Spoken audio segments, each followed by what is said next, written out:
Good evening. I will now call to order the City County Council meeting for Monday, March 16th, 2020. And we'll begin our meeting with a prayer and pledge of allegiance led by Councilor Evans.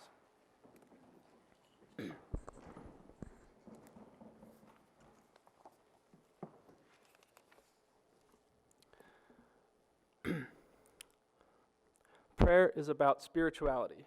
It's about taking a few minutes to be mindful, thoughtful, and to consider a power greater than ourselves. As servant leaders, it's an important reminder of our sworn duties to be mindful, thoughtful, and to be calm in our consideration for all those we represent.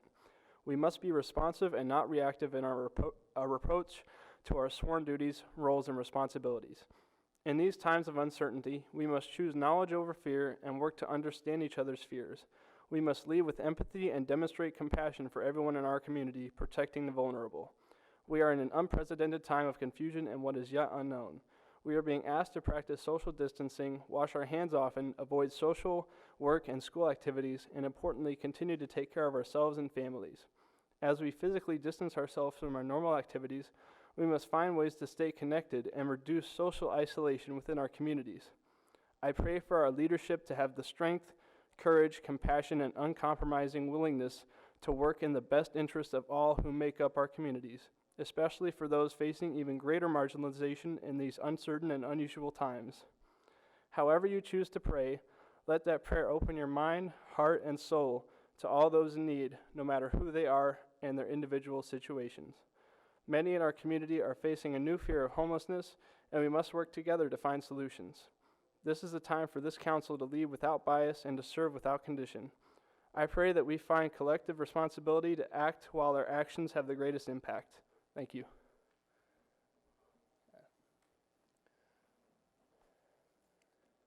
I pledge allegiance to the flag of the United States of America and to the republic for which it stands, one nation, under God, indivisible, with liberty, justice for all.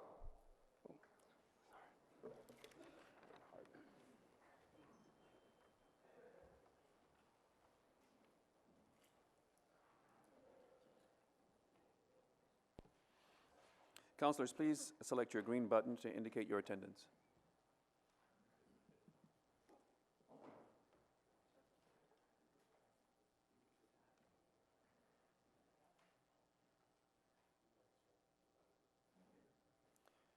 We have 24 members present, and we send our sympathies to Councilor Dilk in the loss of his mother. Councilors, before we begin our council meeting this evening, I'd like to address our current public health emergency and the dramatic impact that the COVID-19 virus is having on the Indianapolis community. We are quite clearly in an unprecedented moment in the history of our nation, our state, and our city. Our vocabulary, our schedules, even our daily prayers have changed in response to COVID-19. Some things, however, have not and will not change, and chief among those is this council's commitment to the health and safety of Indianapolis residents. And I know I speak for every member of this body from both sides of the aisle when I say this council will do whatever we can to prevent the spread of COVID-19, care for our city's workers and families, and support our local economy. In the meantime, I believe we can prepare ourselves and the public by hearing from stakeholders on the front lines of the effort to combat both COVID-19 and its impact on our community. And so to that end, I have invited to speak with us tonight Dr. Virginia Kane, who's the director of the Marion County Health Department, Michael Huber, who is president and CEO of the Indy Chamber, Alicia Johnson, superintendent of Indianapolis Public Schools, Jennifer Vigran, CEO of Second Helpings, and Ann Mertlow, president and CEO of the United Way of Central Indiana. We'll begin with Dr. Kane, who I would ask to come forward and provide a brief update to the council and our public viewing at home. Dr. Kane.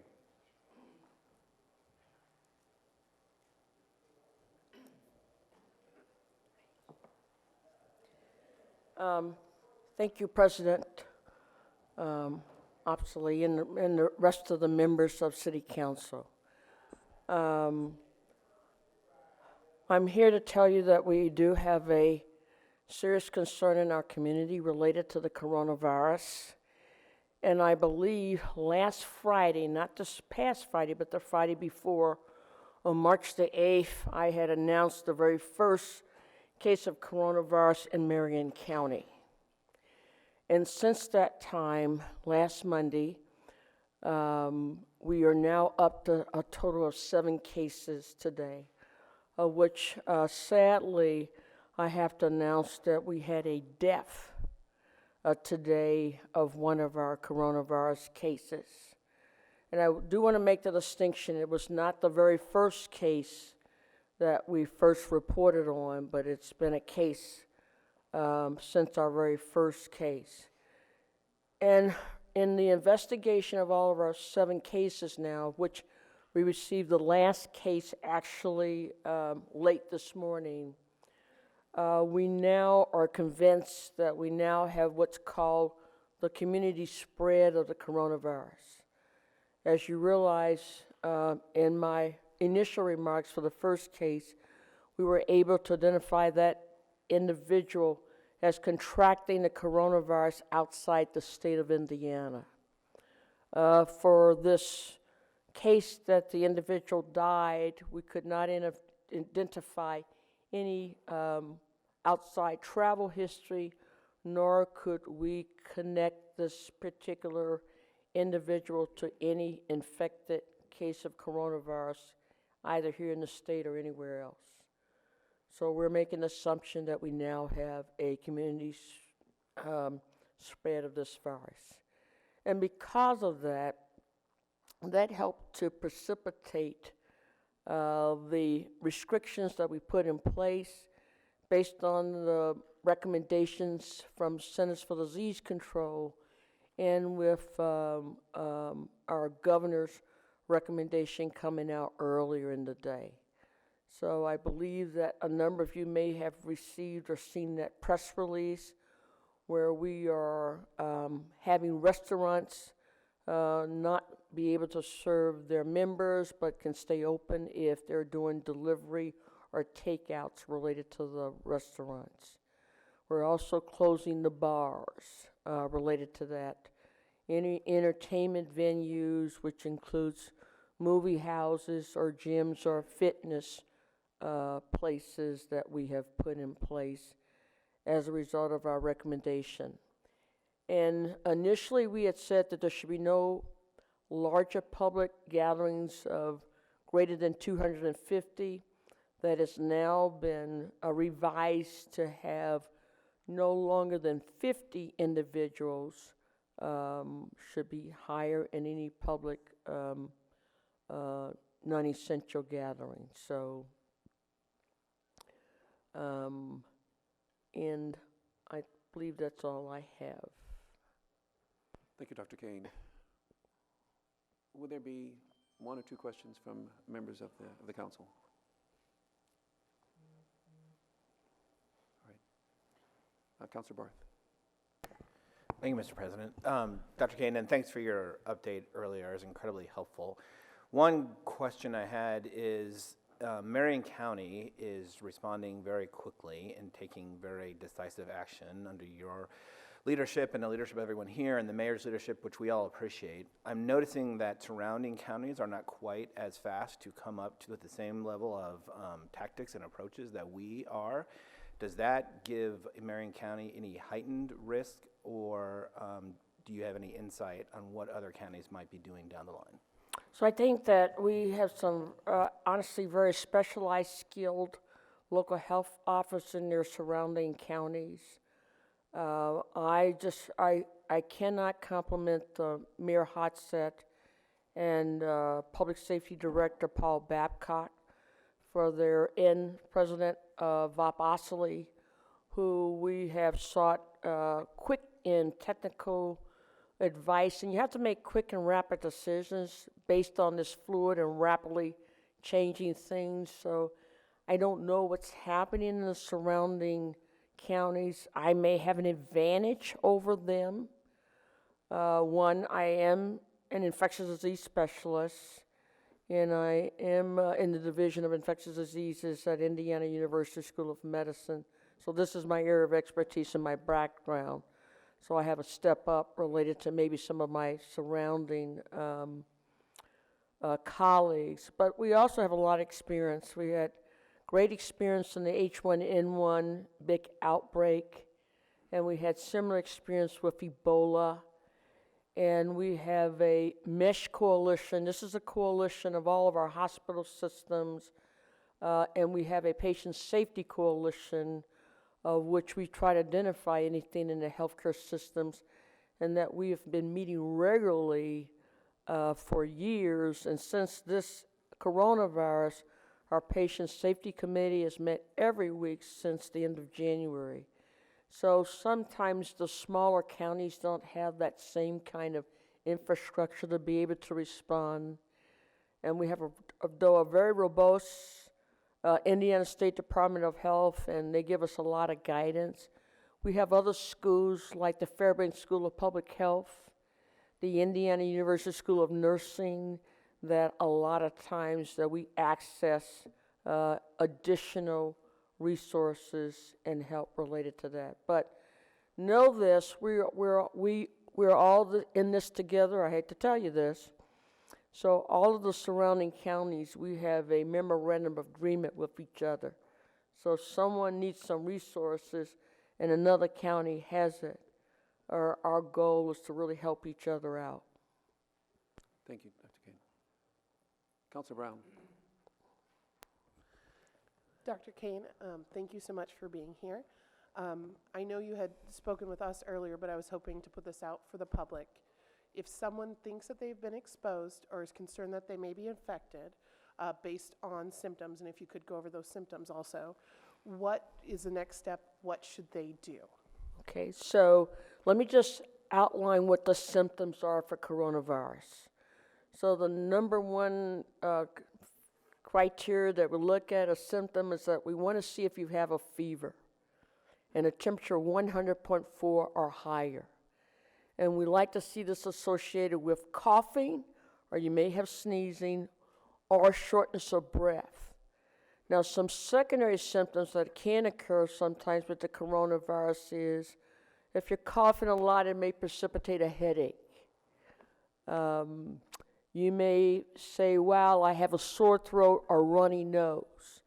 So the coronavirus can mimic and look like influenza, although we're finding more cases of influenza with the patients who have the symptoms of the runny nose or the sore throat, which could be strep throat. And so I can't emphasize enough that these individuals have to be evaluated for influenza first and then consider coronavirus. And in a few of our cases, some are experiencing nausea and vomiting and maybe diarrhea. So influenza, we're having our hospital system still have a significant number of influenza cases, and so we like to rule that out. So now if I have symptoms and I think I may be concerned about coronavirus, what should I do? Well, one, you can call your own primary healthcare professional and get advice from him and guidance. Now, if you may not have access to a primary healthcare professional, our health department does have a call center that we have nurses who are well trained in this regard that they can call and give their symptoms, and based on that, we can ascertain their risks and then make the arrangements for them to be tested. Thank you. Dr. Kane, there is one additional question, and I'd like to know, how can the council be helpful to you in your efforts? So how can, The well, council. I think this is really critical because, one, we're going to have to identify resources for when we put these restrictions in place. We're going to have so many people that may be impacted by this, may be an economic hardship, or as a result, we need your guidance. You work with local businesses and what their concerns are. You work with moms or single parents because of these school recommendations, may have to stay home and trying to figure out how to resolve. And so we have a philanthropic foundations are stepping to the plate. Oh, they're going to talk to you about, they're behind me, okay? Sorry. Who are stepping up to the plate to help us provide those necessary resources. And we may need your guidance to say, hey, what are policies that we can ask, like the state or the federal government, to waive that may help provide needed assistance for our residents and our commitment people? So you are the ones that hear the pulse of what's going on in the ground level with your constituents. We don't hear it as much. We hear the medical questions, but you hear all the other aspects of their life. So we ask that you help give us, what are those concerns, and continue to work very closely with us, giving us guidance about, well, I don't think we can do this, or we have to put this in place before we make these recommendations. I think I missed maybe two hands. I will ask, these will be the last two questions for Dr. Kane, Councillor Oliver, and then Councillor Evans. Thank you, Mr. President.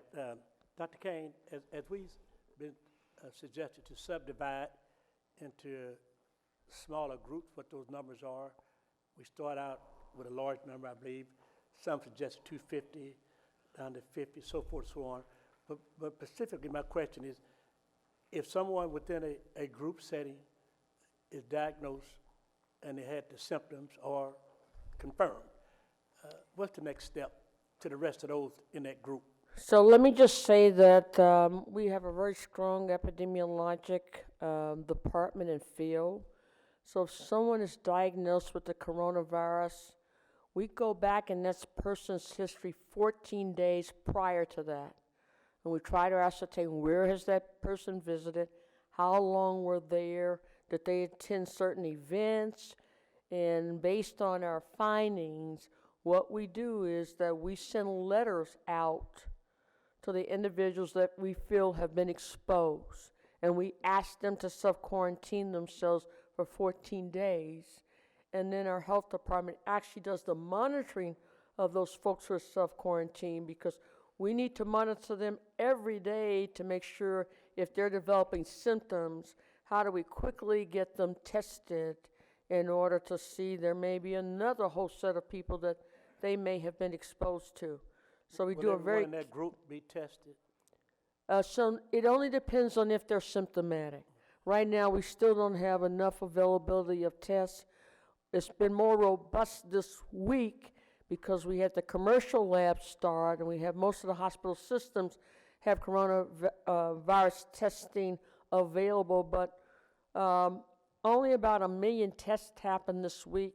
We're hoping to kick it up or ramp it up to 4 million tests for the entire country next week, which would mean more tests for us here, but we're not yet at the level to test those who are asymptomatic unless there's some really special circumstances. Thank you. I think Councillor Evans. Evans. Mm-hmm. Thank you, Mr. President. Real quick, there's been a lot of discussion about the United States being 2 to 3 weeks behind Italy. And last week we saw that they started having spikes in their deaths from 250 to plus 300. Can you speak to, if you're knowledgeable about this, any of the different things that we are implementing to keep from having such a spike here in the United States? So I think that based on what we've seen in Italy, and I think there are over 15,000 cases, and we're less than 5,000, but there are over almost 15,000 cases. I think that we're implementing what we call mitigation measures, just like, doing this main social distancing, getting the message out frequently. And I think we're a little bit ahead of the game compared to they were, where the numbers got so large that it really multiplied. So we're hoping that we've put in these measures early while our cases are low, so we don't see the same numbers or significant numbers that Italy is experiencing. A Johns Hopkins professor estimated that we might have a total of 50,000 cases by the end of the year with this process, only if we're doing the mitigating measures putting in place. If we do not implement these mitigating measures to protect the public, we could see as high as 1.5 million individuals in the United States getting infected by this coronavirus in just 1 year. So I think we're doing the right thing to protect the public. We may be a little aggressive, but seeing what's happening in other states with their cases ramping up, we think this is the right thing to do. Very good. Dr. Kane, I just want to say thank you on behalf of the council for your foresight, for being so proactive, and for your commitment Well, to the just, health of well, Marion County. well, thank you very much. I'm very fortunate to have a great board of Health and Hospital Corporation who gives me great advice, great mayor, great president of city council, and great city council members. Just thank you because, you know, you guys, you give me tough questions You've in hit all the order bases. to answer, so I have to always be prepared when I'm facing you. But know that I think you're in good hands. I think we are prepared. We always have challenges, but I look to continue to work with you and just appreciate all that you do in helping with the messaging out in your respective districts, but also identifying challenges and problems that we all can work together. So thank you again, Councilor Ossoline. Thank you so much.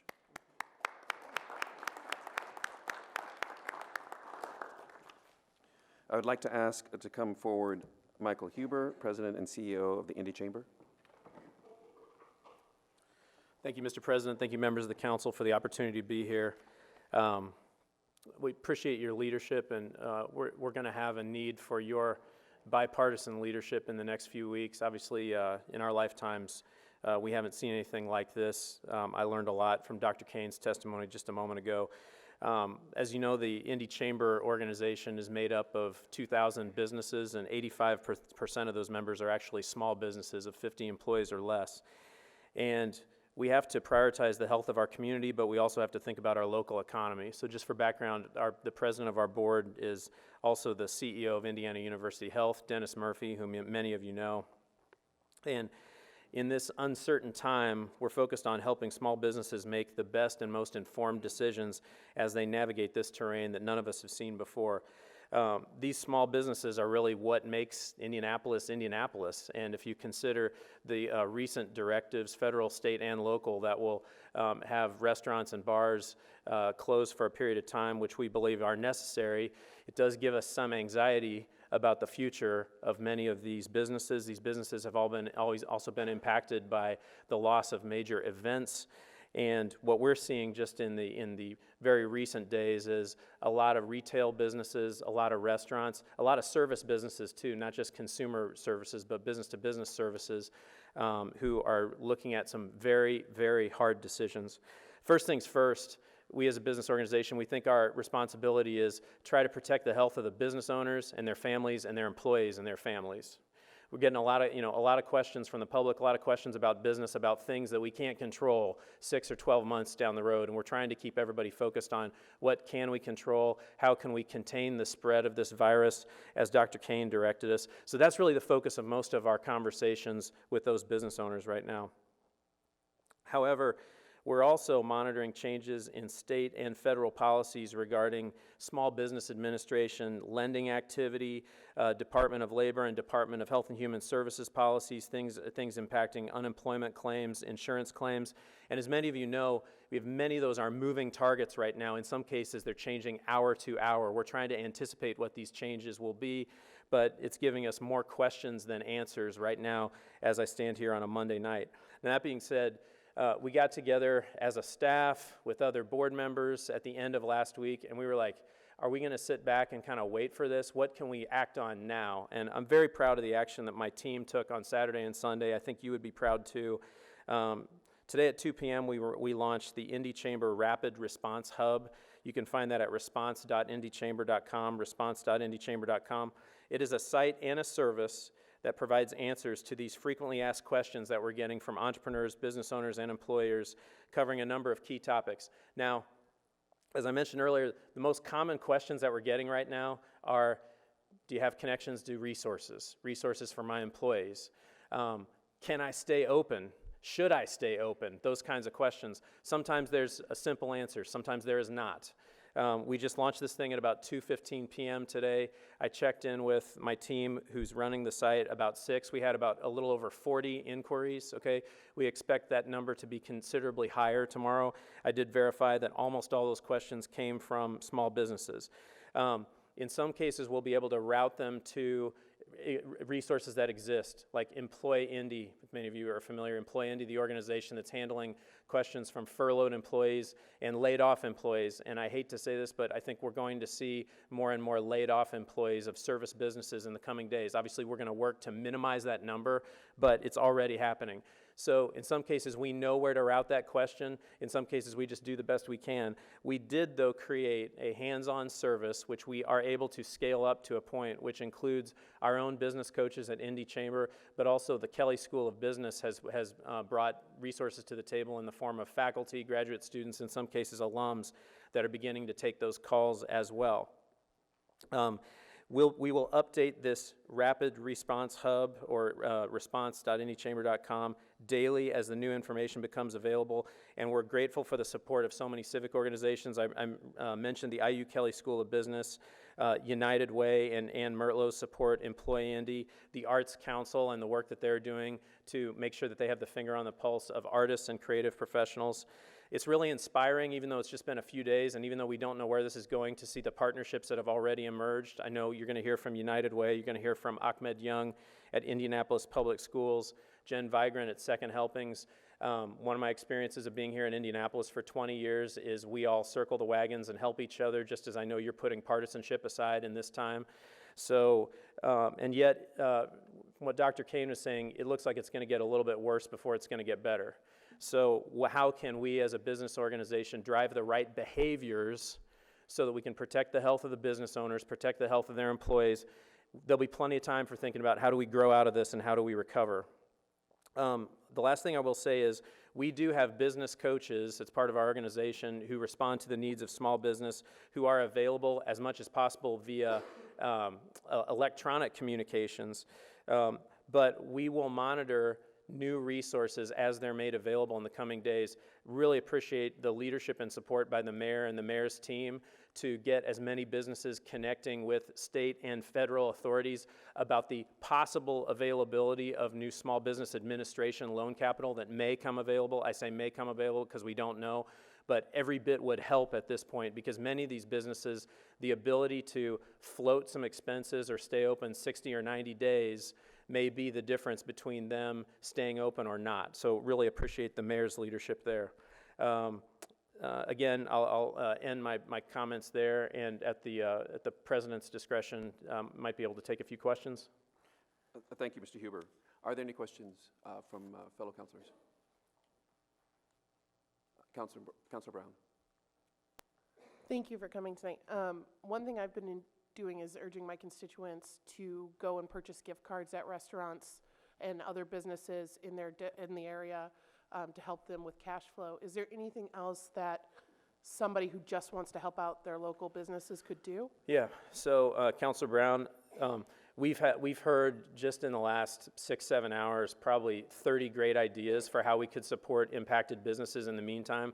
What we want to do very soon, like possibly by tomorrow morning, is consolidate those and promote those, because people are advertising those on social media. There was a great a site created by Jeb Banner, who's a software entrepreneur, somebody that United Way knows very well about how to support service employees in need, and we had a lot of people signing up for that. We'll try to consolidate those ideas via the site, because there are a lot of creative ideas, and then push them out in the coming days so that people know how to provide financial support in a ways that provide a real high impact. Now, again, I can't emphasize this enough, that United Way and others here are going to know, and Jen Vigran at Second Helpings are going to know more about how to get direct support to families. We communicate with the businesses and the business owners, but that's one thing that has been very encouraging in this very stressful time, is the generosity and the creative ideas that you mentioned, and we're going to try to consolidate those as they impact businesses on our Rapid Response Hub. Just the last question, and that is, how can the public best reach out to you to get information at this time? Right now, go to the Hub. The Hub is set up to take a large amount of inquiries and inputs. Again, it's response.indychamber.com. They can contact me and my staff directly as well. Response.indychamber. Yeah, response.indychamber.com. All right. And of course, what can we as the council do to assist you at this time? Since you asked, Mr. President, it's the bipartisan leadership and speed to decision. Honestly, we're in territory that we don't know. I don't know what these directives are going to be, these things that you look at, but it's really, in Indianapolis, we've got a 50-year history of putting the partisanship aside when something like this hits. I think more than anything, we need that speed to decision and the collaboration that you're showing right now. All right. Well, you'll see some of that later on this evening. So thank you very much. Thank you. Go on.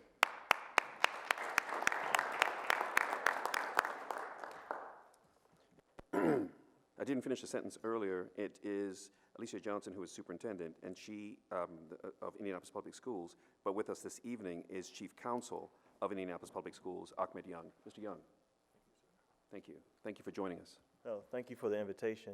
Good evening, counselors. My name is Ahmed Young, and I'm honored to serve as Chief Counsel and Chief of External Affairs for Indianapolis Public Schools.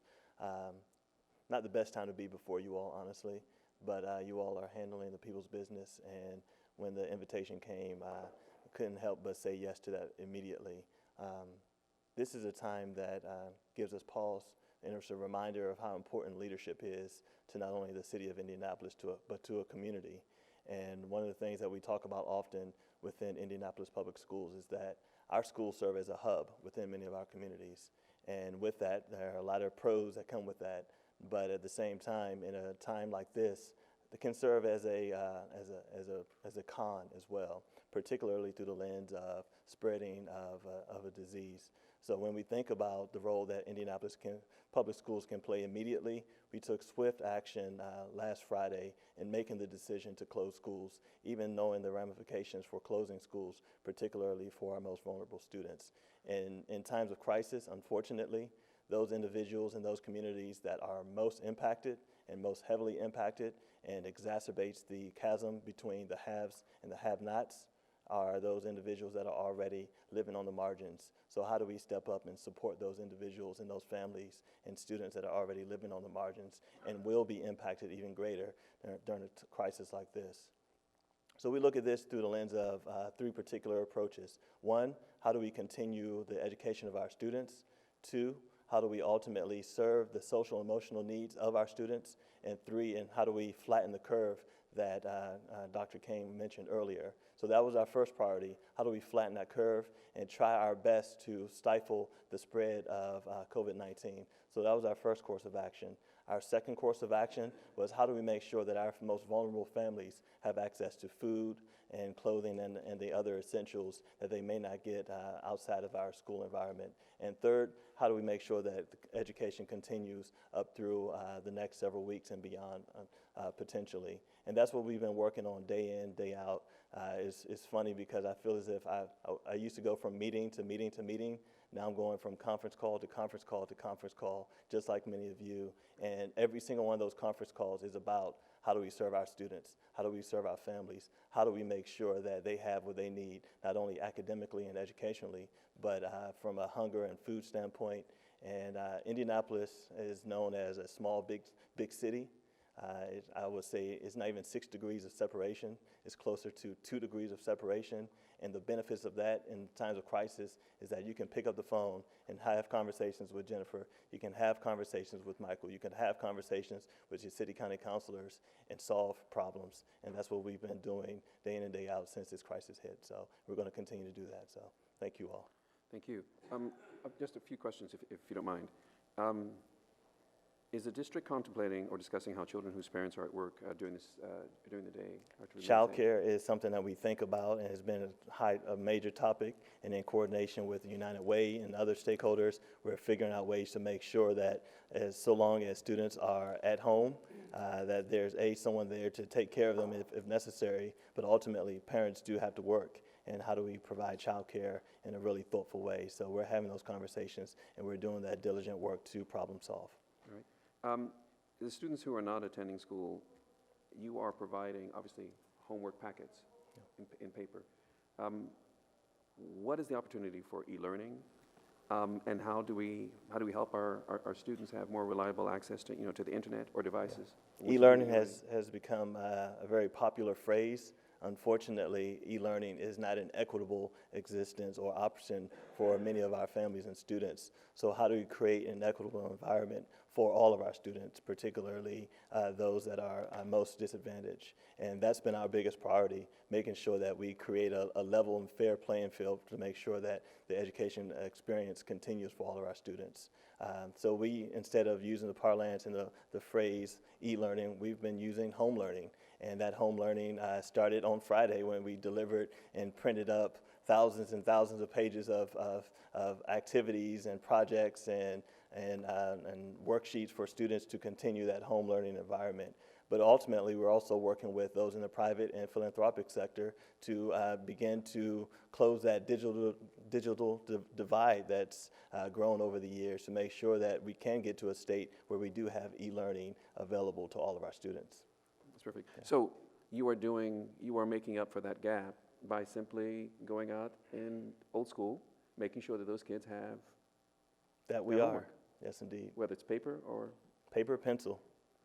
All and right. At least one person on this body has talked about how much work has come home already, and we're going to continue to do that and make sure that learning experiences continue. Grateful for your foresight. Any questions? Councillor Jones. Thank you, Mr. President. I had a question about your support staff, your janitors, your bus drivers, your food service workers.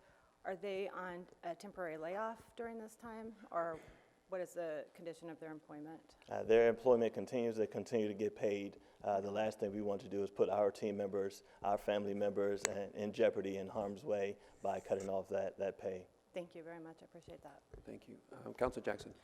Follow-up, with exception to those that work for Durham because they're on contract, so they do not get paid. Is that correct? That is not accurate. Okay. We're also working with Durham to make sure those team members continue to get paid as well. That is excellent. Thank you, sir. Yeah. Excellent. Any other questions? Right, seeing none. I know you're about to ask. Yes, so please tell me. 2 ways that you all can help and support Indianapolis Public Schools during this time. First, social media. When we are trying to spread the word about different activities and things that are going on, I know you all have vast networks. Please retweet, push out those messages. And then the second way ultimately is also leveraging those networks, but in person, particularly through the lens of volunteers. How can we get folks out when needed to support some of our families? So if you get a call from us and we need 10, 15, 20 extra bodies to deliver meals or do something like that, we would really appreciate that additional support. So thank you. Councillor Grace, did you have a question? Councillor Jackson, please go ahead then. I'll ask for Councilor Graves. For the meals, I know Indy Parks they're trying to do their part, and thank them so much. Do you guys have any plans for, as far as IPS, as far as having meals available for students? Yes, so we've had a comprehensive food service program for the last several years, and it's grown in not only prestige over the last couple of years, but we continue to serve those breakfast and lunch meals from last week all the way up through this week and beyond. And in collaboration with Second Helpings, Gleaners, Midwest Food Bank, we're continuing to build upon that. So not only the breakfast and lunch meals, but how do we explore opportunities to get families up through the weekend and into the evenings as well, with even more access to foods. Follow-up, may I? Please. Thank you, Mr. President. Is there any way that we could do a partnership with the bus drivers to get some of those meals delivered, or is that out the way? That's what we're working on, ma'am. Oh, are we on the same page? Yes, And if ma'am. maybe we could deliver some of those too, so I don't know, maybe I'll call so you. the collaborative that we're working on, and we have a logistics conference call tomorrow morning, is how do we leverage our buses beyond how we're already using them for the breakfast and lunch meals. So how do we collaborate effectively to get larger food options to families for the evenings going into the weekends as well? And how do we leverage our infrastructure, IPS's buses and personnel, to be that delivery mechanism for those particular meals? Awesome, one last one, I promise. All right. Thank you, Mr. President. Grubhub, I know they do a lot of charity work. Have you reached out to them and see if they can help as well?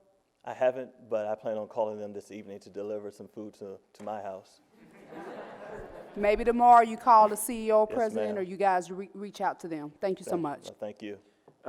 Mr. Young, thank you for being so accessible, so quick, just My so pleasure. available. We appreciate you. Thank you. Thank you.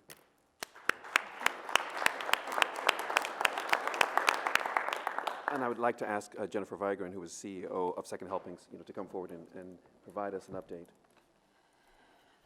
Mr. President, members of the council, thank you for having me here this evening. My name is Jennifer Vigran. I'm the CEO of Second Helpings. Second Helpings is our community's kitchen.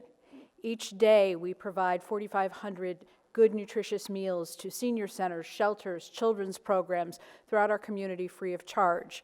They go to shelters like Wheeler Mission and Julian Center. They go to after-school programs like Boys and Girls Clubs and Indy Parks. They go, and we also provide food to pantries to make sure that working families have the nutrition they need to serve, to make sure that their children are well cared for. Second Helpings is a founding member of the Indy Hunger Network, a private, not-for-profit, public collaboration, including important hunger relief partners like Gleaners Food Bank, Gleaners Food Bank, Midwest Food Bank, Meals on Wheels, Socoa, and of course Second Helpings and St. Vincent de Paul. Last Thursday was a day most of us will never forget. Even those of us who had been planning for weeks for the potential outbreak of COVID-19 found ourselves, much like everyone else in society, even with our plans in place, we were in untested waters. For more than 2 decades, our charitable sector has stood up to the challenge to try to fill gaps and address food insecurity where federal programs fell short. We built new programs, partnerships, and delivery systems to increase the number of meals that were available here in Marion County and to get those meals to the people who needed them most.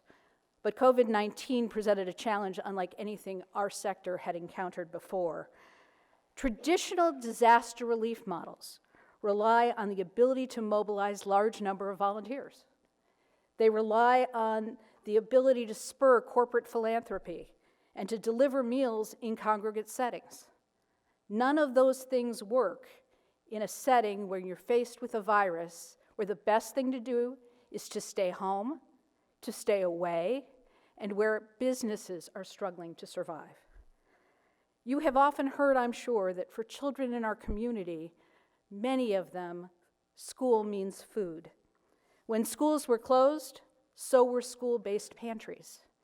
And weekend backsack programs were also disrupted. It's important to note that many of our food assistance programs in the charitable sector are staffed largely, if not entirely, by volunteers. Many of them are retirees over the age of 60. The other major source of volunteers for these organizations are corporate volunteer groups, and most of those have canceled their volunteer shifts during this crisis. Still, most amazing to me is that Thursday was 4 days ago. And that is because in those 4 days, I have seen remarkable things, including collaboration, risk-taking, a sense of urgency, unlike anything I have seen before in our community. Decisions that would have taken months are now made in hours. Our hunger relief partners worked long hours through the weekend with schools, public officials, businesses, other community-based organizations to adapt our service models, to minimize contact, that personal contact, and to replace congregate meals with family-style meals to go. those grab-and-go meals that we hear so much about. We are experimenting with new ideas to bring food assistance closer to where children and families live. At Gleaners, the community cupboard, their food pantry was transformed into a drive-through, which is a model you will now see duplicated multiple times throughout our community as a way of reducing contact. Midwest Food Bank and Salvation Army have enacted emergency measures so they can step up to bring more food into our community. The Indy Hunger Network staff has been working to get our community compass as current as we can possibly make it. And at the same time, multiple times each day, they are updating the Indy Hunger Network website to make sure that our citizens have access to the most up-to-date information we can provide them about where they can access food and go to pantries throughout our community. The availability of those resources is changing literally by the hour. As those individual pantries, there are more than 200 pantries in our city, as each of those individual pantries makes their decisions about their operations. At Meals on Wheels, they were faced by cancellations by volunteer drivers and have worked with UPS to deliver those meals now to seniors in a way that ensures that there is no contact, and engaging in those contactless deliveries to make our seniors as safe as possible. And at Second Helpings, we not only pivoted from congregant meals to take-home meals in a matter of hours, but we are working on developing a temporary satellite facility that will dramatically increase our capacity to provide meals to families who need them. We will experiment, we will take risks, and we will likely do some things that aren't going to work. But I am confident that when we do that, we will adapt and recover quickly. Indeed, words like adapt and pivot are the hallmark of just about all of our conversations about food. But our hunger relief partners haven't done this alone. I have to thank the Marion County Health Department, whose staff was incredibly responsive to the needs we had as we were planning for the COVID-19 crisis to ensure that Second Helpings could continue to operate. We rely on our public sector partners in the mayor's office and in the city county council to identify resources and open doors and opportunities.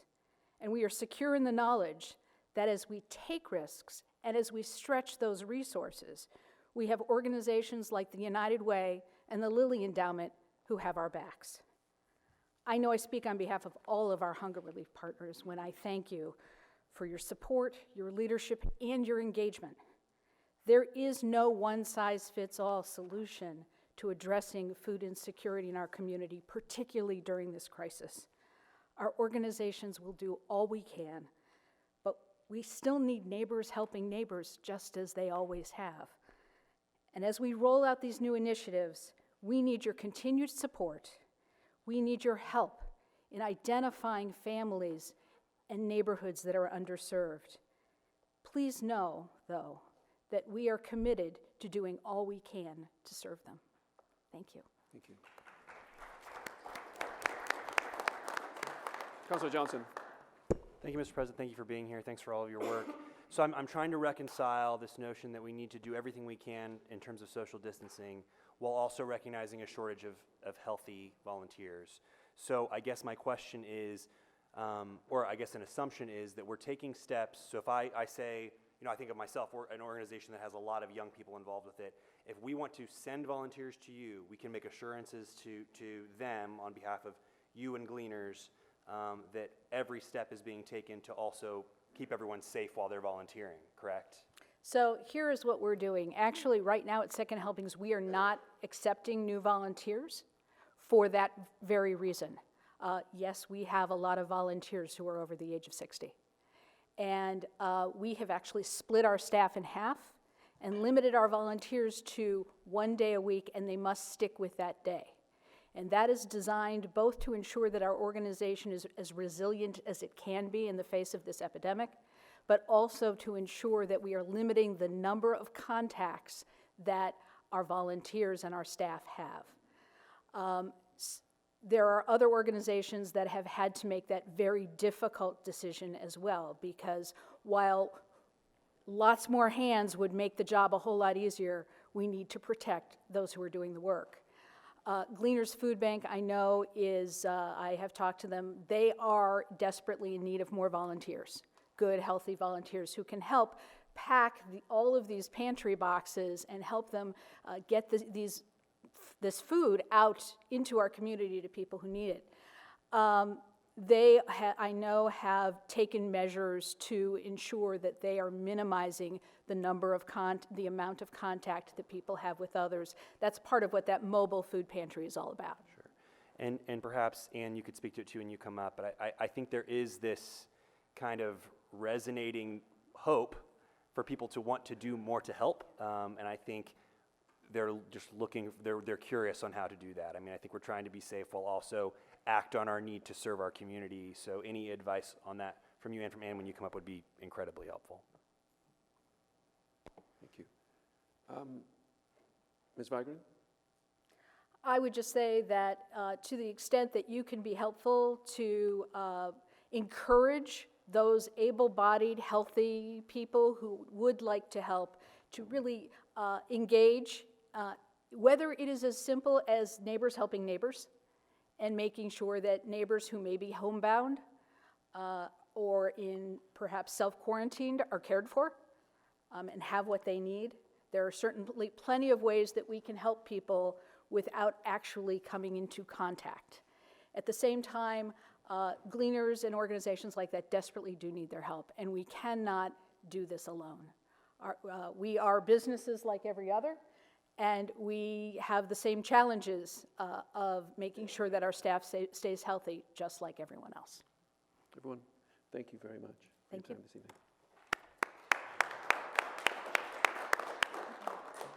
And finally, I'd like to ask Ann Mertlow, President and CEO of United Way of Central Indiana, to come forward. Good evening, President Ostley and council members. Thank you for inviting us all here this evening to brief you. I think Siri has just about everybody in this room on the speed dial on a first name basis. Now we're talking to each other so often. This is indeed an unprecedented crisis, and not just a health one, but an economic one, and one that is not going to have a short tail, unfortunately. It is one that is changing the way we live on an hourly or half-hourly basis. It seems like things are changing almost minute by minute, and the magnitude of its effects are not going to be known for quite a long time.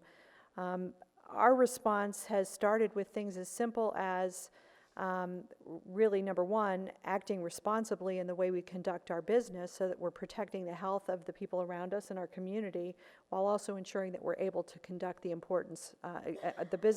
important business of serving our community. We started off by making sure that our community-based organizations were convening and sharing robust business continuity plans with one another so that they would be able to continue to serve their communities as well. That was something really big. Of course, many of you know that we have been in the human services business in this community for over 100 years. So we're really leveraging that experience to really put in place a three-pronged strategy. That involves raising money for a specific dedicated relief fund for this crisis, convening human services organizations to really understand the emerging issues associated with this crisis, and then investing money with a series of funders in community-based organizations that are best situated to address these issues. So if I go into those three things, I would say that we, in partnership with some other key funders, have launched a new fund, the Central Indiana COVID-19 Community Economic Relief Fund, which that will turn your tongue into knots for sure. We call it CSRF for short, as a source of funds for community-based organizations providing services to populations in need during this crisis. The fund was launched on Friday with an initial investment of $16.5 million, the bulk of that coming from Lilly Endowment. Thank God for Lilly Endowment in this community. And it has grown to $17.25 million just since Friday alone. The fund is open for public donations, and we are seeing a nice response to that. We are promoting this fund through the website, the United Way website, and it continues to get nice attention. It is also raising awareness for the needs that this crisis continues to create. So United Way has been raising awareness not only for people who struggle to make ends meet on a normal basis, but also for working families who have been struggling for some time. The number of families that are going to struggle is going to significantly increase through this crisis. So we are continuing to raise awareness about that and to raise awareness about how people can help, not just through raising money, but also through ways to increasingly volunteer over time. I'll give you an example.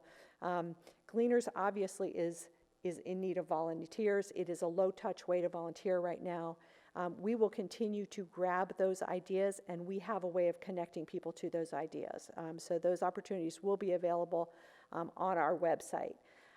We are also looking at other ways for people to virtually volunteer, and we will continue to post those. For example, not available yet, but we know that seniors are particularly vulnerable to isolation. Mental health is a huge issue for seniors who are isolated. That's the kind of thing that people can volunteer on and really take care of elderly neighbors on the phone.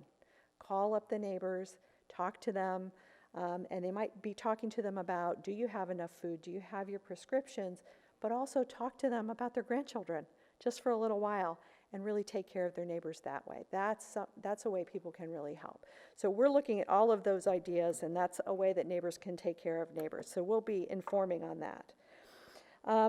Second thing is that we're leading to convene meetings with community-based organizations, school systems, government organizations, civic organizations, et cetera, in real time to discuss emerging needs and solve unique problems posed by this crisis. So Jennifer had mentioned that we're seeing drive-through food delivery. So you have heard about hospitals now doing drive-through testing. That's something they have never had to do before. They have had to find new ways to do medical treatments and testing that they've never had to do before. Our direct service agencies are having to do the same thing. They're having to find creative solutions because the way of delivering services is no longer working with the kinds of challenges that we're seeing here. Our organizations are coming together creatively to find new ways to do things. Different types of organizations are coming together to do those. There are public-private solutions to those kinds of things, and we are trying to figure out what those are, who's coming together to do those, and how to resource those as those solutions present themselves. And then third is to work with the funding group to invest in those organizations best equipped to address those solutions and to put in place those solutions and then to scale them. So again, some of those are traditional partners doing some of those things that they've always done, and some of those are going to be new partners that are doing them in ways they've never been done before. So to date, we've really identified two really urgent needs, and you've heard about them both tonight. One is childcare for first responders and healthcare workers, and the other is food access, especially for children who are no longer getting healthy meals at school. We're also paying close attention to populations such as seniors, the homeless, and immigrants who may find themselves particularly disconnected early in the crisis. Those are the first things that we're hearing very early in this crisis. We're going to continue to learn in the coming weeks, and we'll respond accordingly. We have developed a way to continually keep in touch with a plethora of human service organizations so that we will continue to know what is coming up. We really appreciate your continued partnership as we navigate and learn. I would say we're all anxious to jump in and to do something, but we're all really navigating uncharted waters here, and we're going to have to be really nimble in how we respond. So we're going to have to be, we're almost going to have to be opportunistic in the things that we do to respond. We're going to have to be innovative, and it's going to feel a little bit like chaos, but the innovation is going to be necessary in order for us to be investing in the right things. I think it was Dr. Kane and then Michael, I think, that actually said one of the things that you can really help us with, because I know you're going to ask us this question, President Osley, is that if we do find a solution to a problem and we need to be able to move quickly on it, and there is some sort of regulatory barrier, we may need to come to you and say, we need something waived because we need to be able to put this in place quickly. That will be something that only you can do. There may also be a particular solution that we need an investment in, that we need you to appropriate some money for. That would be the perfect time for you to act on that. I can't tell you what that would be yet. You know, it might be a solution for the homeless, a safe solution for homeless isolation in a health type situation. It might be a child care situation for first responders. We're going to have to see how those emerge, and they're likely to be situations that are critical and that come up quickly. But so I think, you know, if you can stand ready and if we can continue the wonderful partnership that we have created and will continue to work closely with you on, I think we'll be in a good position to continue to act well on behalf of our community. Very good. Questions of Ms. Mertlow and councilors? Seeing none, thank you for spending the time with us this evening. Of course. Thank you. And the work that you are doing. We're very grateful. Everyone.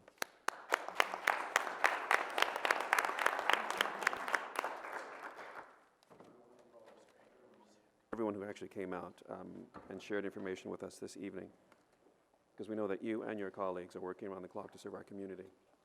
Councilors, all right, we're going to get back to the business of the day, and we're going to get through this in rapid speed. Are there any councilors who see a visitor that they wish to acknowledge this evening? All right, seeing none, we'll move on. The next item on our agenda is official communications. Madam Clerk.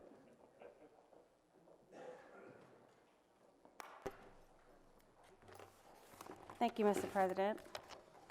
Ladies and gentlemen, you are hereby notified that regular meetings of the City County Council and Police, Fire, and Solid Waste Collection Special Service District Councils will be held in the City County Building in the Council Chambers on Monday, March 16th, 2020 at 7 o'clock p.m.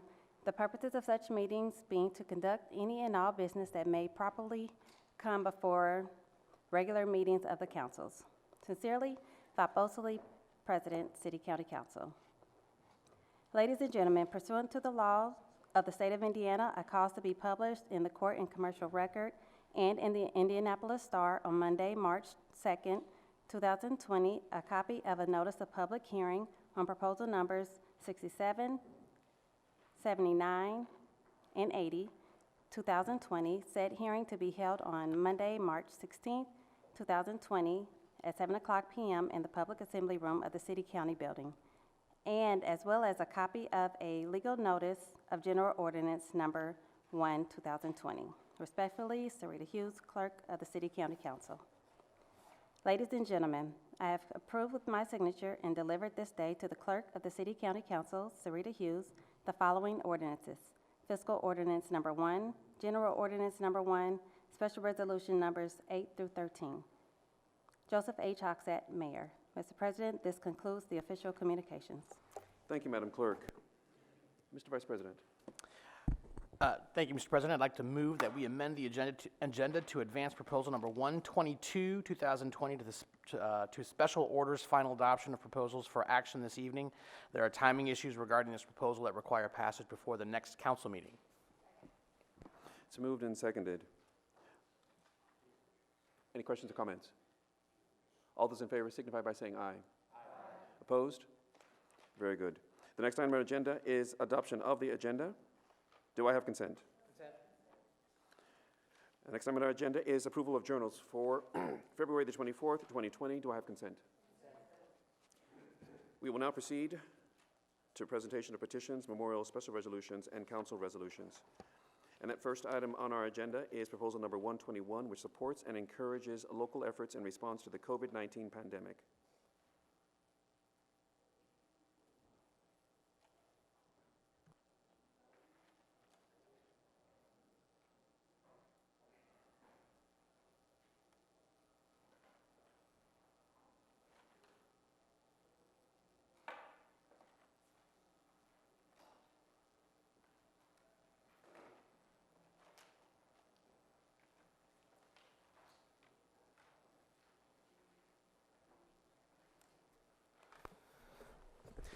Thank you, Mr. President. This is a proposal for a special resolution supporting and encouraging the local efforts in response to the COVID-19 pandemic. Whereas the drastic measures being taken by our mayor and our county public health department are necessary steps to mitigate the spread of COVID-19, but nevertheless, we will have serious impacts on commerce and events throughout the Indianapolis community. And whereas our neighbors in jobs that do not provide paid leave or in those industries most impacted by event and school closures, neighbors who in many instances are already living paycheck to paycheck, will be especially hard hit in the unavoidable economic consequences of this public health emergency. And whereas those hardest hit neighbors are also in many instances our neighbors most likely to live in rental housing. And whereas, in addition to combating the spread of COVID-19, local governments have a moral duty to lessen the negative and physical economic impact of the virus on the most vulnerable residents of Marion County. And whereas the Marion Superior Court Executive Committee, joined by Marion Circuit Court Judge Cheryl Lynch, have strongly requested that judges issue continuances for, among other things, all civil jury trials for at least 30 days to combat the spread of COVID-19. And whereas eviction proceedings are typically held en masse in court sessions in which dozens and even hundreds of cases are called. And whereas evictions of tenants from their homes during the time of government-mandated social distancing, and in some cases self-quarantine, is likely to exacerbate the spread of COVID-19 during this critical period of time when local government officials are going to extraordinary lengths in an effort to mitigate that spread. And whereas, as noted above, those extraordinary lengths are likely to disproportionately harm renters who may have already been living paycheck to paycheck. And whereas, during the countywide school closures because of COVID-19, our district school systems have exerted all effort to prioritize the continuance of nutrition programming to students throughout the county. And whereas, in response to health officials asking the public to stay indoors due to the pandemic, Citizens Energy Group, Citizens Energy, and the Indianapolis Power and Light announced that they will not disconnect utility services for late-paying customers, and Citizens Energy will work to provide services to those shut off until April 15th, 2020. And whereas the United Way of Central Indiana, in coordination with the Lilly Endowment and the Richard M. Fairbanks Foundation, the Eli Lilly and Company Foundation, the Central Indiana Community Foundation, and the Nina Mason Pulliam Charitable Trust, announced to launch the COVID-19 Community Economic Relief Fund, making available $16.5 million in grants to local human service organizations who may be seeing an increase in demand as the COVID-19 crisis continues. And whereas the Indianapolis Marion County City County Council stands ready to support these and other efforts underway throughout our community, however possible, and stands ready to take needed action on any legislative proposals related to COVID-19. Now, therefore, be it resolved by the City County Council of the City of Indianapolis and of Marion County, Indiana. Section 1, the City County Council commends the decisions made by the Marion County courts to help mitigate the spread of COVID-19. Section 2, the Indianapolis City Council extends their appreciation to the Marion County Circuit Court Judge Cheryl Lynch and the entire Small Claims Court Division bench for their decision to continue all non-emergency cases through April 3rd. We especially appreciate the judge's decision to continue non-emergency eviction cases and suspend the threat of eviction for our city's most vulnerable families, as well as wrestle with the unfolding public health situation. Section 3, the Council further commends all service providers and partners throughout the community for their initiatives to provide needed support and relief for the most vulnerable residents of Marion County during this public health emergency. Section 4, the Council urges all local officials to follow suit by identifying internal policies and procedures to lessen the burden of the COVID-19 pandemic on our most vulnerable residents. And Mr. President, I so move. Motions are probably moved and seconded. Are there any comments? Then all in favor signify by saying aye. Aye. Mr. Vice President, I want to thank you for reading this. It is a note of thanks and encouragement for the collective and collaborative work of all of our service providers and partners in the city. We're grateful for them. So thank you for reading that. The next item on our agenda is proposal number 36, referred to Public Safety and Criminal Justice Committee. Chairman Robinson. Thank you, Mr. President. Proposal 36, 2020 approves the mayor's appointment of Randall Taylor as Chief of Police for the Indianapolis Metropolitan Police Department. Council Oliver moved, seconded by Councilor Muscari, to send proposal 36 to the full council with a due pass recommendation. Motion carried by a vote of 12 to 0, Mr. President. I so move.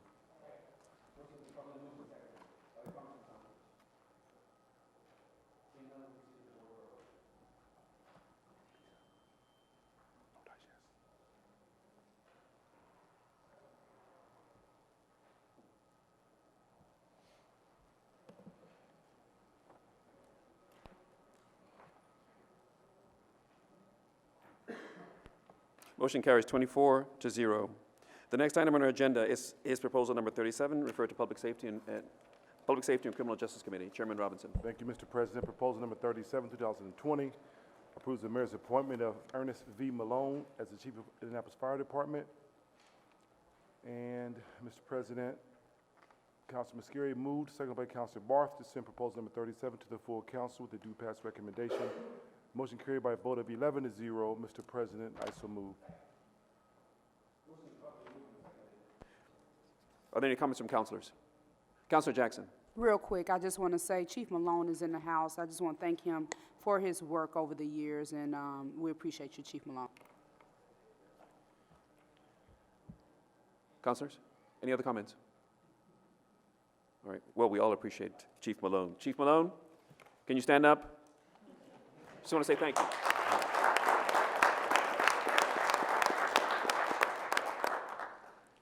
All right, the motion's been properly moved and seconded. We'll proceed to the board for our vote.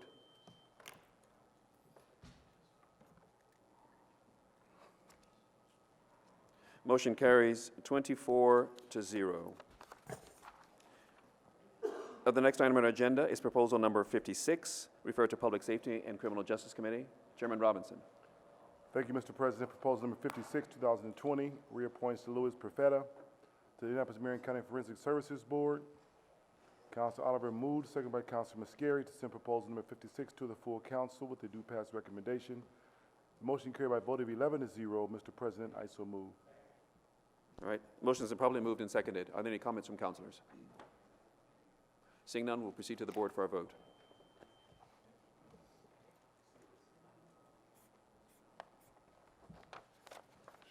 Motion carries 24-0. The next item on our agenda is proposal number 42, referred to Public Works Committee. Chairman Adamson. Thank you, Mr. President. Proposal number 42, 2020, approves the mayor's appointment of Dan Parker as the director of the Department of Public Works. Councilor Ane, Boots, Dilk, Jones, and Mowry expressed their ecstatic support for the proposal number 42, and DPW as a whole. Councilor Oliver moved, seconded by Councilor Mowry, to send proposal 42 to the full council with a due pass recommendation. That motion carried by a vote of 11-0, and I so move. Motions are probably moved and seconded. Are there comments from councilors? All right, seeing none, we'll proceed to the board for our vote.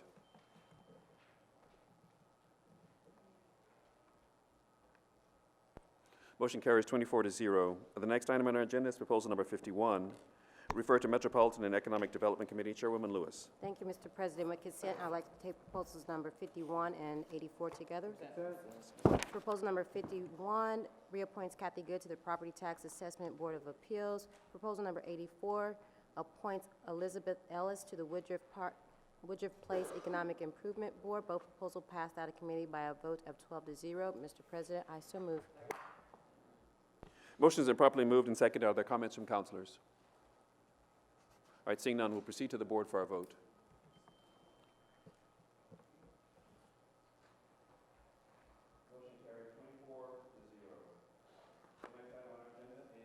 Next item on our agenda is introduction of proposals. Madam Clerk. Thank you, Mr. President. Proposal number 86, introduced by Councilors Oliver and Potts, referred to the Parks and Recreation Committee, determines the need to lease approximately 23,500 square feet at 1426 Broad Ripple Avenue for use by the Department of Parks and Recreation.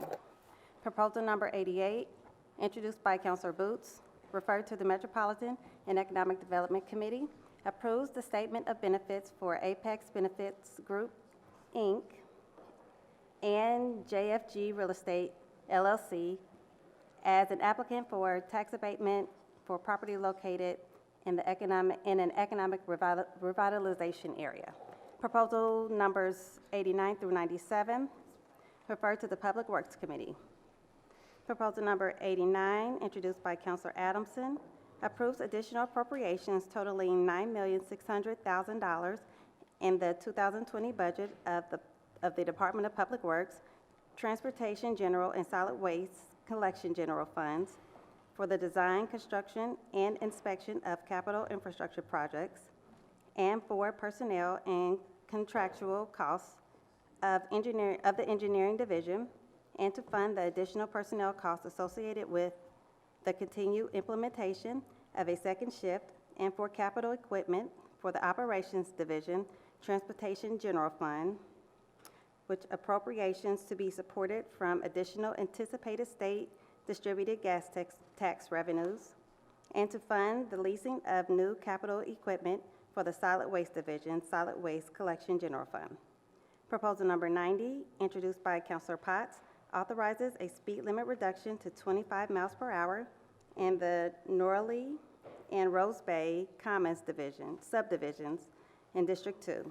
Proposal number 91, introduced by Councilor Carlino, authorizes intersection controls at Foxfire Drive and Shadowbrook Drive in District 6. Proposal number 92, introduced by Councilor Adamson, authorizes intersection controls along Hendricks Place between Washington and New York Streets in District 17. Proposal number 93, introduced by Councilor Oliver, authorizes restrictions on 34th and Pennsylvania Streets in the proximity of Short Ridge High School in District 9. Proposal number 94, introduced by Councilor Mowry, authorizes a speed limit reduction to 25 miles per hour in the Franklin Trace, Franklin Park Estates subdivision in District 25. Proposal number 95, introduced by Councilor Robinson, authorizes speed limit reduction to 25 miles per hour in the North Willow Farm subdivision in District 1. Proposal number 96, introduced by Councilor Hart, authorizes intersection controls at Ritter and Southern Avenues in District 18. Proposal number 97, introduced by Councilor Hart, authorizes intersection controls at Homer and Meadows Drives in District 18.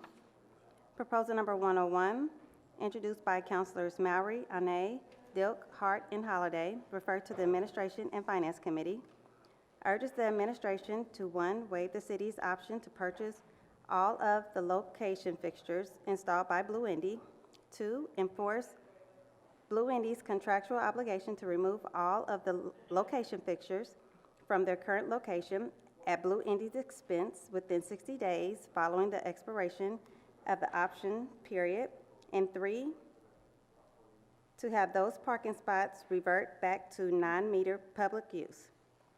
Proposal number 102, introduced by Councilor Osili, referred to the Rules and Public Policy Committee, amends Section 151-23 of the Code regarding council committees. Proposal number 118, introduced by Councilor Osili, referred to the Administration and Finance Committee, appoints Blair Engelhardt to the Telecom Video Services Agency Board. Proposal number 119, introduced by Councilor Osili, referred to the Public Safety and Criminal Justice Committee, appoints Keith Prevost to the Marion County Community Corrections Advisory Board. Mr. President, this concludes the introductions. Thank you, Madam Clerk. The next item on our agenda is special orders, priority business. Proposal numbers 103 through 117 are rezoning ordinances certified for approval by the Metropolitan Development Commission. If no councilor wishes to call down the proposals for reconsideration, the proposals will pass into law. Does anyone wish to call down any of the proposals for reconsideration? All right, seeing none, the proposals will pass into law. The next item on our agenda is a special orders public hearing referred to Public Safety and Criminal Justice Committee, proposal number 67, Chairman Robinson.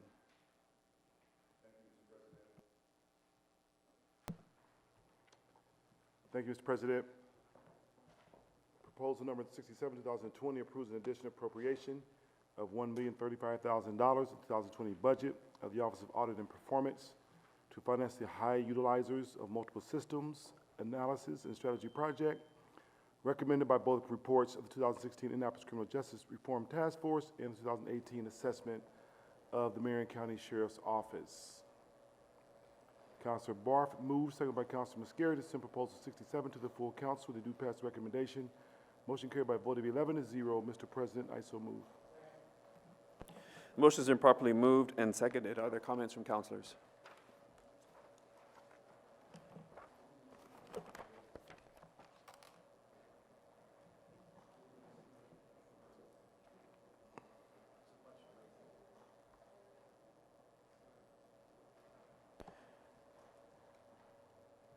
Are there comments from councilors? All right, seeing none. And we also have had no response and no comments on our new website for this particular proposal. So if there are no comments, we will proceed to the board for our vote.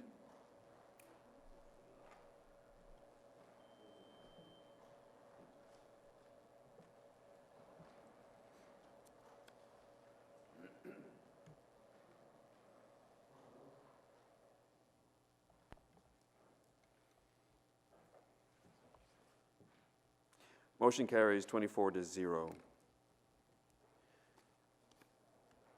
The next item on our agenda is proposal number 79. I think I am to hear a motion from Councilor Carlino. Councilor. Thank you, Mr. President. I'm pleased to report that there are no outstanding issues to resolve in the rezoning case at 8140 West 34th Street, as an agreement has been reached between petitioners and remonstrators. Commitments have been agreed to and filed, so it won't be necessary to have a public hearing tonight. Therefore, I move that the public hearing be foregone and that the council uphold the MDC recommendation for approval, that proposal number 75 be adopted with the newly filed commitments. Thank you very much. Section 15179 of our council rules are very specific regarding zoning matters that are settled are called down for a public hearing. Both remonstrators and petitioners are given 20 minutes each to present arguments in addition to comments and questions by councilors and anyone else from the public wishing to speak. Even though the remonstrators of record of proposal number 79, zoning case 2019 CZN 823, have accepted commitments and agreed to forego their formal presentations and a public hearing on this matter, and accept the rezoning with the new commitments made by the petitioner. The proposal was advertised for public hearing at this meeting. Is there anyone from the public not affiliated with either the remonstrators or petitioner who would like to speak to proposal number 79, 2020?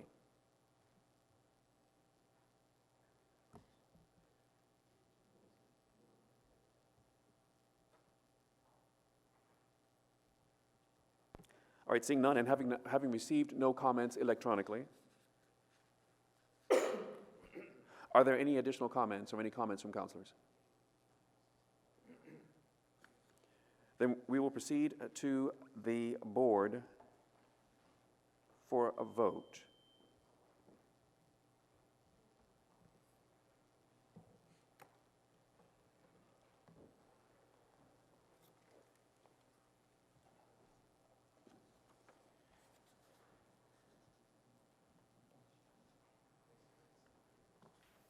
And that motion passes 24-0.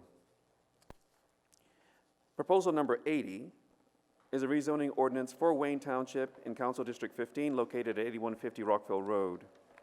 Zoning case 2019 CZN 840 was recommended for approval by the Metropolitan Development Commission on February the 12th, 2020. District Councilor McCormick called the matter down for a public hearing. Councilor McCormick. Hi, Mr. President. The remonstrators and petitioners are continuing negotiations, and both parties have agreed to a continuance on this matter. Therefore, I move that the public hearing on proposal number 80, 2020, rezoning case 2019 CZN 840 be postponed until the April 13th, 2020 council meeting.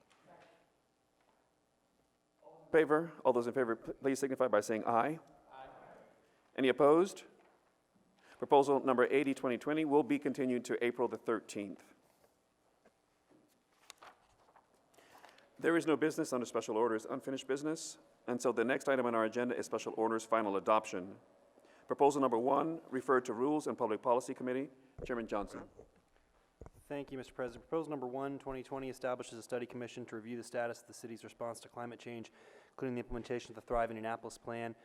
Number 2, recommends any needed council proposals to advance the priorities of the Thrive Indianapolis Plan. And 3, gathers information from environmental experts and community members to recommend additional policy changes to advance the cause of sustainability and resilience for Indianapolis. Councilor Barth presented on Proposal 1, detailing the study commission's initiatives. Councilors Mowry and Hart stated that similar studies from top universities have been conducted and a state task force has been formed to look at these issues. Councilor Mowry asked how the commission's studies would differ from the others. Councilor Barth stated the studies that Councilor Mowry cited are studies on what is to come from climate change. He stated the proposed commission in no way is studying the science behind climate change, but is reacting to climate change and considering very specific actions the council could and should take to ensure the protection of citizens. Councilor Lewis moved, seconded by Councilor Robinson, to amend proposal number 1, which is attached to the minutes. Public testimony was given for that amendment. Councilor Lewis moves, seconded by Councilor Robinson, to send proposal number 1, 2020 to the full council to do pass as amended recommendation. The motion carried by a vote of 4 to 3 with Councilors Maury, Holliday, and Hart casting negative votes. Mr. President, I so move. The motion has been properly moved and seconded. Are there comments from councilors? Councilor Barth. Thank you, Mr. President. I do have an additional amendment.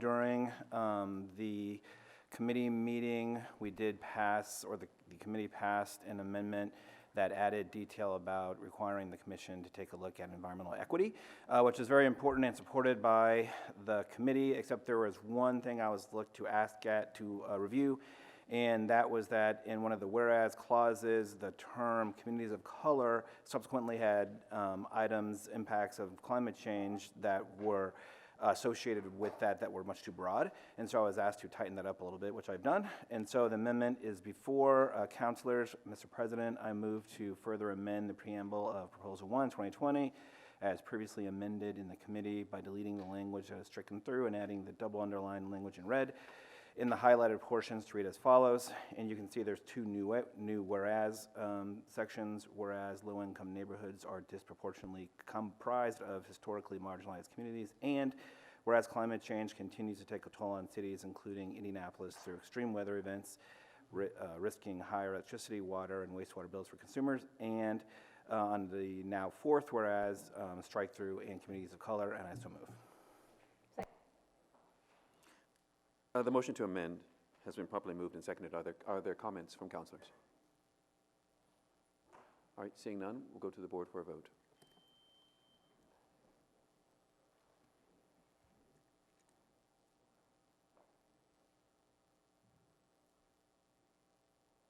The motion to amend passes 24-0, carries 24-0. Councilor Barth, any additional? No addition. Do we need an additional movement? No, any motion? additional Okay. comment? Nope, nothing else to add. All right.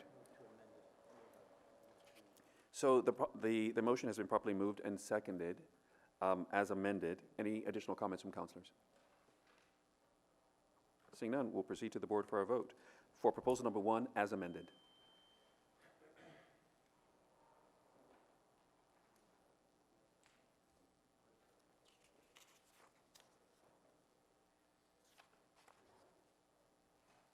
Motion carries 20-4.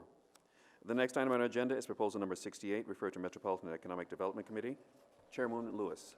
Thank you, Mr. President. Proposal number 68 approves a transfer of $2 million in the 2020 budget of the Department of Metropolitan Development Federal Grants Fund to fund additional acquisition costs of the Oak Tree Apartments and to fund additional recreation amenities at Willard Park and Kelly Park in partnership with the Department of Parks and Recreation through the Lift Indy Initiative. Director Mack and Rusty Carr gave a brief presentation.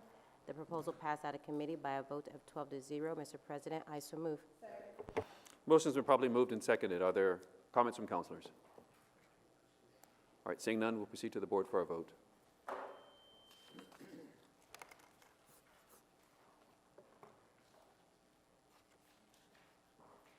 Motion carries 24-0. The next item on our agenda is proposal number 69, referred to Public Safety and Criminal Justice Committee. Chairman Robinson. Thank you, Mr. President. Proposal 69, 2020, amends Chapter 283, Article 6 of the Code regarding the Crime Prevention Grants Program. Councilor Barth moves, seconded by Councilor Mosquera, to send proposal number 69 to the full council with a due pass recommendation. Motion carried by a vote of 11-0 to 1, with Councilor Robinson abstaining. President, I so move. The motion has been properly moved and seconded. Are there comments from councilors? Councilor Jackson. I need to abstain from this. Very good. Thank you. Any additional comments? All right, seeing none, we'll proceed to the board for our vote.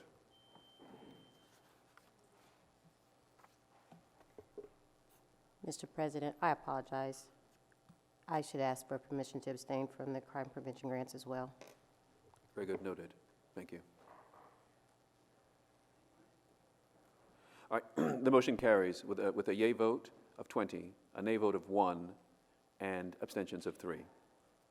The next item on our agenda is proposal number 70, referred to Public Works Committee. Chairman Adamson. Thank you, Mr. President. Proposal number 70 approves the purchase of property owned by Don's Legacy 2 LLC located near the intersection of Southeastern Avenue and Pleasant Run Parkway North Drive for the construction of a public works project.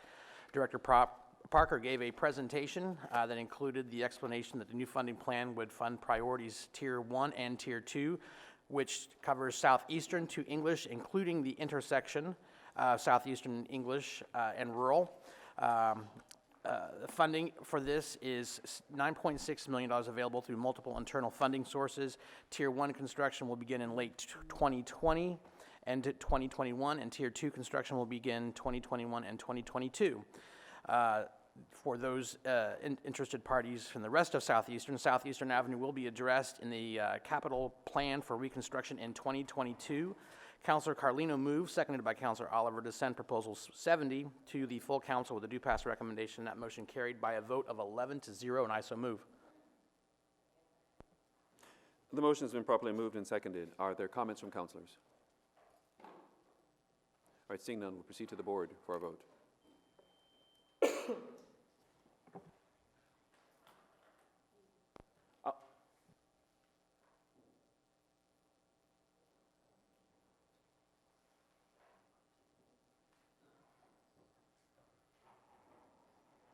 Motion carries 24-0. The next item on our agenda is proposal number 71, referred to Public Works Committee, Chairman Adamson. Thank you, Mr. President. Proposal number 70 amends the code to require public utilities to obtain the right-of-way excavation permits when excavating in the right-of-way, and to eliminate the exception for public utilities from having to get permits to block parking meters. Councilor McCormick moved, seconded by Councilor Anay, to send Proposal 71 to the full council with a do pass recommendation, and that motion carried by a vote of 11-0, and I so move. Motions are properly moved and seconded. Are there comments from councilors? All right, seeing none, we'll proceed to the board for our vote.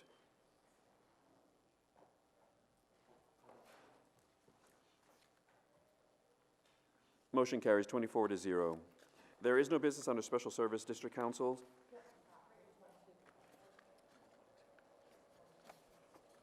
Thank you.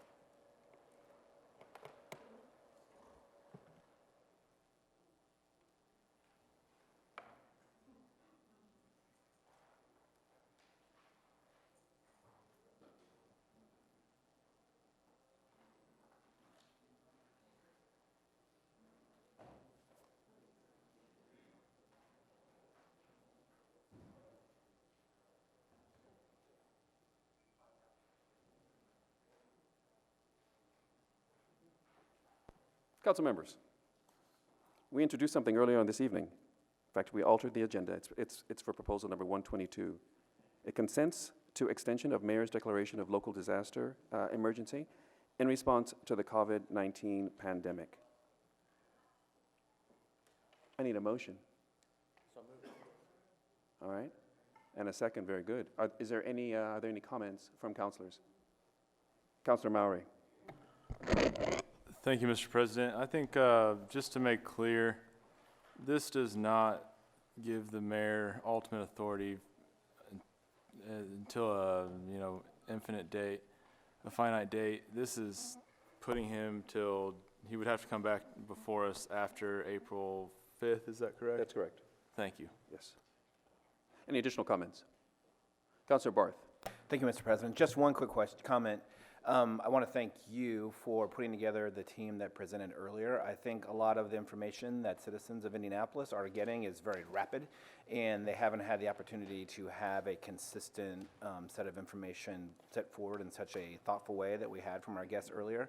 So I think I'm going to promote the first part of our meeting out on social media and other ways to make sure our citizens know that there's a high-quality set of folks working hard to get us through this crisis. So thanks for putting that together.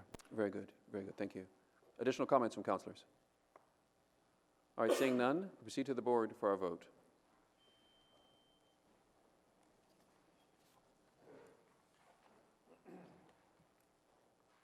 Motion carries 24-0. There is no business under Special Service District Councils. There is no business under new business.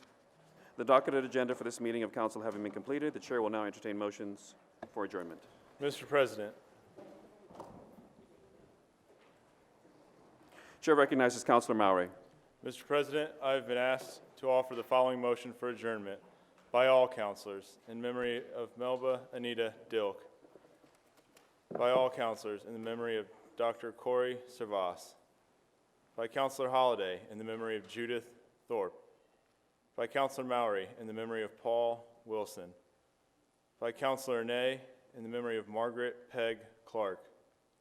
Mr. President, I would like to move the adjournment of this meeting of the Indianapolis City County Council in recognition of and respect for the life and contributions of those persons I have specifically named.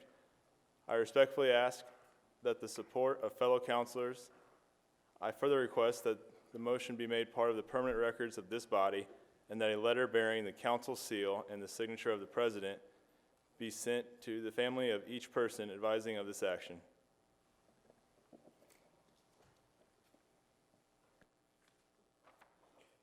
Thank you, Councilor Maury. Hearing no objections, the motion is received and the request is so ordered. Hearing no further motions, we are adjourned.